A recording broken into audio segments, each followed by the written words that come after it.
Hello everyone, welcome to a new mini blog. তো আজকে আমরা দুর্গাপুর থেকে আরামবাগ যাচ্ছি। আর রাস্তায় দেখতেই পাচ্ছ যে সবাই বাঁকে করে জল নিয়ে যাচ্ছে, কারণ শ্রাবণ মাসের শেষ সোমবার ছিল।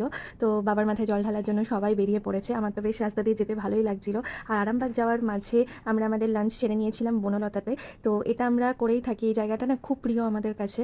আরামবাগে আমরা বিয়ের পর থেকেই আরামবাগেই আর কি ছিলাম। তো শুভজিতের হঠাৎ করে পোস্টিং আর কি চেঞ্জ হয়ে যায়, পানাগড়ে হয়ে যায়। তো বাড়ির কাছে এখন পোস্টিং আছে, সেটা একটা আনন্দের। কিন্তু আরামবাগ জায়গাটাকে ঠিক আমরা খুব মানে আর কি মিস করি, সেই কোয়ার্টারটা, সেই জায়গাটা। তো যাই হোক, এই অবস্থাতেও আমি এতটা ট্রাভেল করে আরামবাগ যাচ্ছি, কারণ এরপর আবার কবে যেতে পারবো তার নেই ঠিক, কারণ আমাদের কোয়ার্টারটা ছেড়ে দিতে হবে, সব জিনিসপত্র নিয়ে আসার ব্যাপার আছে। তাই ভাবলাম যে লাস্টবারের মতো একটু আরামবাগ ঘুরেই আসি।